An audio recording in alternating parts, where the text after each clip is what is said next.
Robin? And now we have a profile about business. Carl Icahn is back in the news.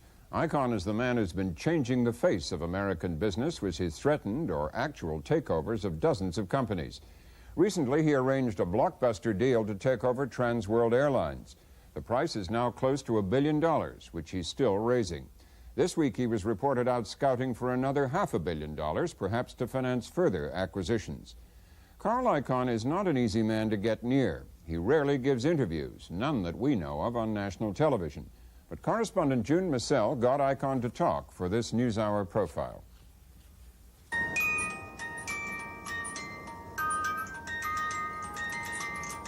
AF gave me this toy plane to commemorate the TWA deal. I don't know what the future holds, but I'm sure it's going to be a fast-moving future with Icahn at the helm. Things are going to happen that before never would have happened in this airline. Icahn is the most worthy adversary I think I've ever faced. The man's business is taking over companies. He works very, very hard at it, and he's very, very good at it. I was once the rich uncle, now he's the rich nephew. Elliot Schnall, known as Uncle Elliot, helped Carl Icahn get started. In 1968, he loaned Icahn $400,000 so he could buy a seat on the New York Stock Exchange. Icahn began with options and arbitrage. Then in 1979, he had a new idea, takeovers. He told Uncle Elliot he was going to start going after undervalued companies. I thought he was crazy. I said, well, what do you know about undervalued companies? He says, look, I'm going to do it. I said, Carl, forget it. I think you're taking too many risks.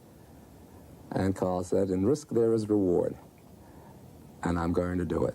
Well, he's told me I was crazy a lot of times in my life, so he's been wrong a lot of times. He told me I was crazy, so I wasn't too dismayed by that. Uncle Elliot soon changed his tune. He's been investing with Icahn ever since. Today, a wall in Icahn's office is covered with the annual reports of target companies Icahn & Company has gone after.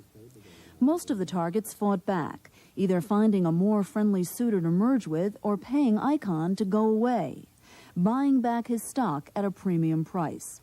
That's called greenmail, and Icahn has been widely criticized for it. This is another horror story from a client that's TWA. But Icahn and others on Wall Street say he hasn't accepted greenmail in a while, and Icahn maintains he never asked for it, management offered. Plus, he says other stockholders sometimes benefited as well. He has a favorite story about a meeting he had with executives of a company he was buying stock in. And the investment banker said, come on outside, Carl. So I come outside with him and said, look, he said, they don't like you at all.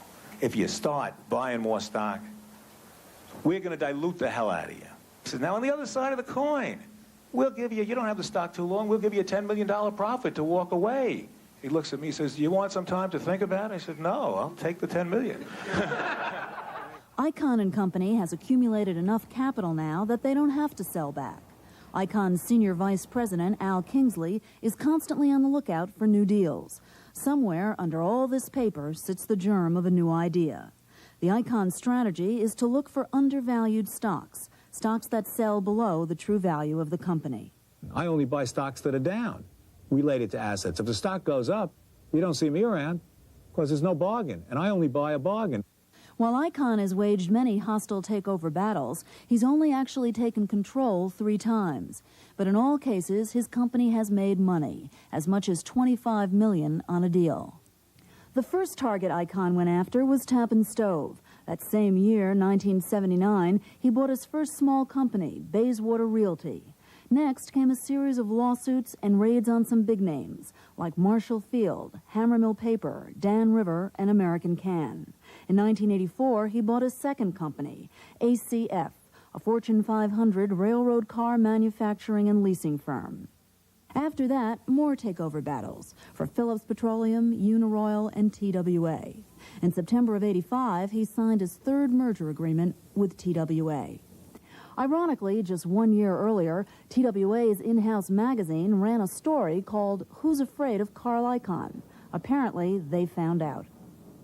TWA is Icahn's biggest coup. It's the largest international airline serving the North Atlantic. and taking it over helps Icahn change his image from being primarily a speculator in companies to someone who actually buys them.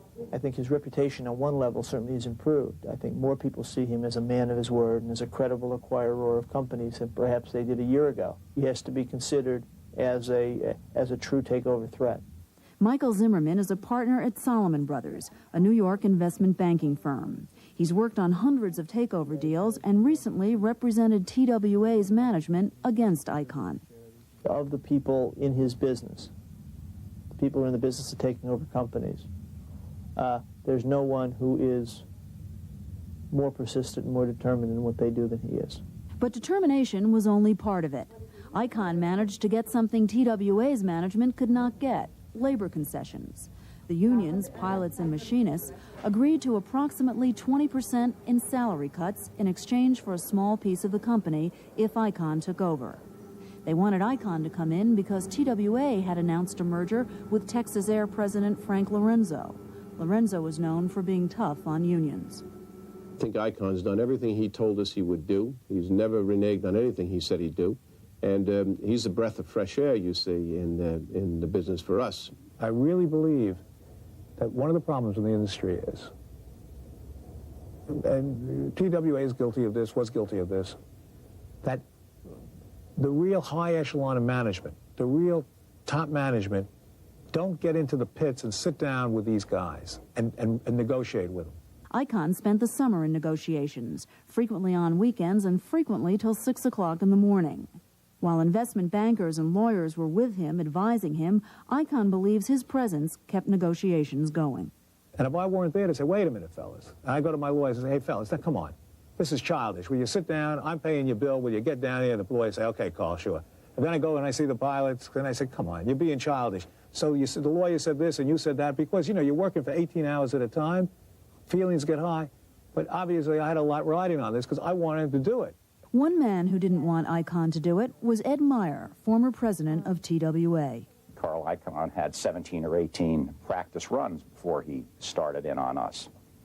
And so it's a very unsettling thing. It's a very time-consuming. It's very emotional, without a doubt. And at the same time, you're trying to run a company. So it's a difficult thing to go through. Good afternoon, Icahn and Company. Despite the emotional difficulties for the management in charge, Icahn says he's helping the real owners of the company, the shareholders, by driving the price of the stock up.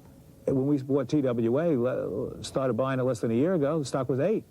We're ending up paying $24 for it. They tripled the value when we from the time we started buying, so I think the shareholders love the situation. On Bruce's immediate left is Robin Hood, Carl Icahn. I never said I was Robin Hood. You hear that? He never said he was Robin Hood. Last spring, at a seminar on hostile takeovers for the legal community, Icahn got a chance to explain his takeover philosophy. He believes that corporate America should be shaken up, that most companies are poorly managed and have too much bureaucracy, and that frequently accounts for low stock prices. Why is there the great divergence between real value of a company and what it's selling for?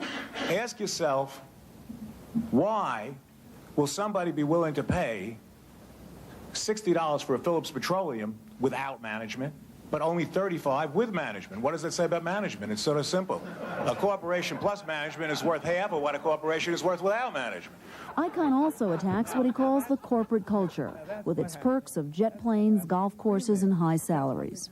An aristocracy has arisen in this country. It's a corporate aristocracy. Once a man gets to be at the level, gets to be in the corporate suite, it's sort of a nirvana for him. If you try to meet one of these guys, hey, I'll be out of pocket for the next 3 days. I'll be out of pocket. I don't know where they go when they're out of pocket, but they're always out of pocket. Icahn, who is known for being very witty, first complains about executives on golf courses, then switches gears and suggests that maybe it's not a bad idea if they stay there. He further amused his audience with humorous anecdotes to support his thesis. He loves to tell a story about the blunders of a major Park Avenue company. A real estate agent who I'm friends with told me incredulously, he said, you know, up on the 30th floor, they have a women's gymnasium.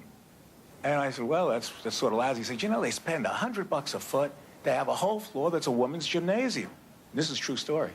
And I said to him, well, you know, it doesn't sound too good, but what the hell, they all do that. He says, no, the point is they have no women up there, okay? He said they did it. Not everyone finds Icahn amusing. Andy Siegler is a spokesman for the Business Roundtable, an association of major American corporations, and the chairman of one of them, Champion International. I'm sure somewhere there is someone that's playing too much golf. But the work ethic and the performance ethic and the pressure to perform in our economic system is very, very, very high. To say that we're all stupid, that we're out messing around, and that these particular individuals who have had absolutely no experience whatsoever of running things, I'm not talking about investing and making judgments, but running things, are making judgments that the company, the management of the larger companies in this country are at, is just crazy. Ed Meyer, the former president of TWA, thinks Icahn's philosophy is a disguise for more fundamental motivations. He's not interested in managing. He's not interested in reforming managers. He's interested in making money. You can tell he likes the game he plays. He's interested in it for that.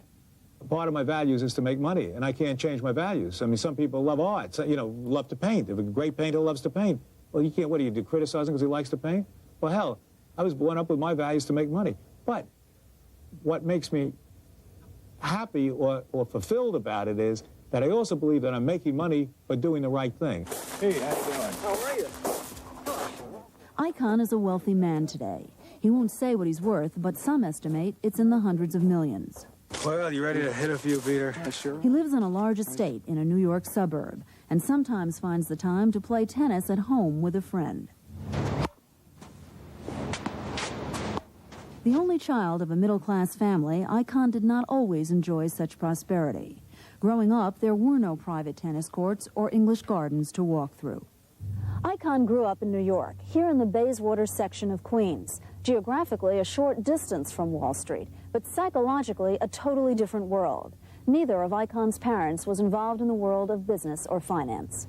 Icahn's mother was a school teacher. His father, a lawyer and a cantor, never accomplished his real goal in life, to become a Metropolitan Opera singer. But he gave his son piano lessons, and Icahn inherited his father's love for classical music. Icahn spends many hours in his home office working and listening to music.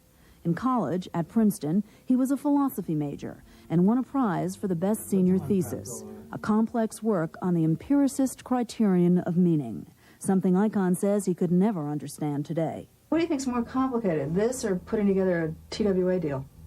Well, I got to tell you, looking at this, I think this is... Icahn was supposed to be a doctor, but he dropped out of medical school after 2 years and headed for Wall Street instead. What did your mother say when you dropped out of medical school? Was she disappointed? That's just a euphemism.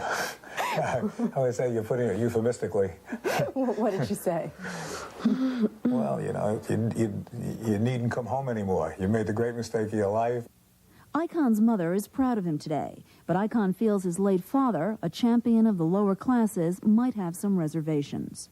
He would love that I'm shaking up the establishment. Love that. I mean, maybe he would say, well, what are you making all the money for? You know, he might object to the fact that you have more money than a lot of other people. Icahn's wife is a former ballerina from Czechoslovakia. She wishes her husband would slow down instead of going from one deal to the next. Sometimes I feel there is no reason he really should work anymore. But then, where is he going to go from here? It's you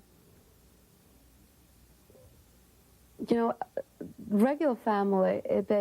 The husband works, and there's always something, at least financially, to look forward. They're building.